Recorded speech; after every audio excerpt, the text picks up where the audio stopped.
Alors qu'il lutte contre un cancer, Florent Pagny n'a rien perdu de sa franchise.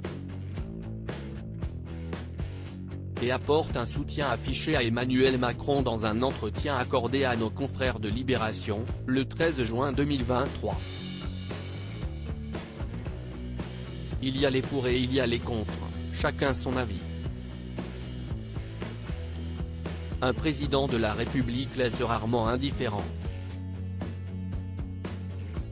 Dans le contexte agité de ces derniers mois, Emmanuel Macron n'a pas fait exception. On se souvient notamment de l'action qu'avaient prévue les syndicats lors de la finale de la Coupe de France de football.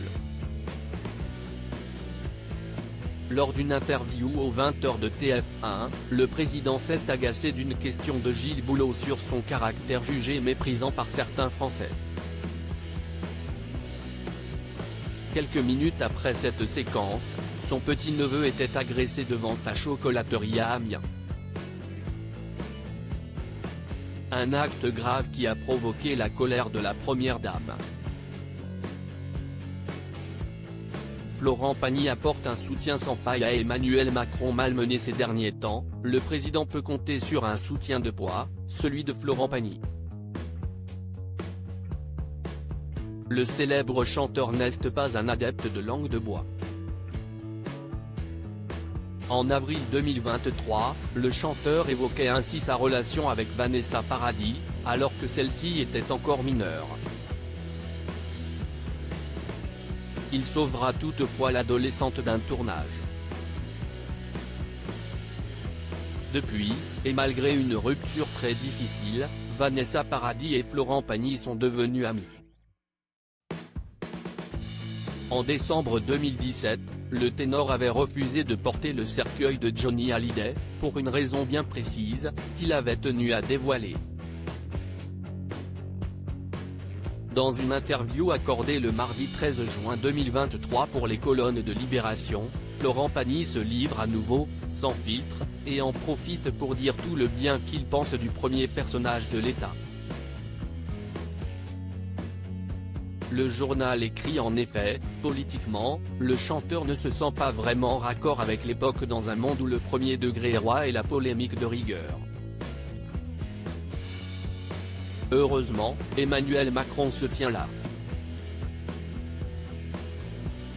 Et Florent Pagny de glisser, à propos de ce dernier, un homme jeune, brillant, qui a su prendre le meilleur à gauche et à droite pour lutter contre les extrêmes. Libération ajoute ensuite, certains gobent donc le fameux en même temps, ou feignent d'y croire. L'interprète de Ma liberté de penser, condamné en 2005 pour fraude fiscale, précise qu'il est à jour de ses impôts. Silence. Dans le même entretien, il se livre sans tabou sur l'éducation de ses enfants. Florent Pagny se bat contre un cancer en janvier 2022, Florent Pagny annonçait devoir annuler ses dates de concert à cause d'un cancer. On m'a découvert une tumeur cancéreuse peu sympathique au poumon qui n'est pas opérable, avait-il alors confié. Une annonce qui avait ému ses proches, dont Nour, qui s'est souvenu d'une discussion émouvante avec son confrère. Le chanteur s'est alors concentré sur sa chimiothérapie, et partage sa vie entre la Patagonie, où il est surnommé de manière surprenante, et la France. Début juin 2023, Carla Bruni a partagé un cliché tout sourire en compagnie du musicien. Et son apparition le 7 juin aux côtés de Zinedine Zidane avait de quoi rassurer ses fans, alors que Florent Pagny a sauté à la rescousse de Zizou à la suite d'une question embarrassante d'un jeune supporter.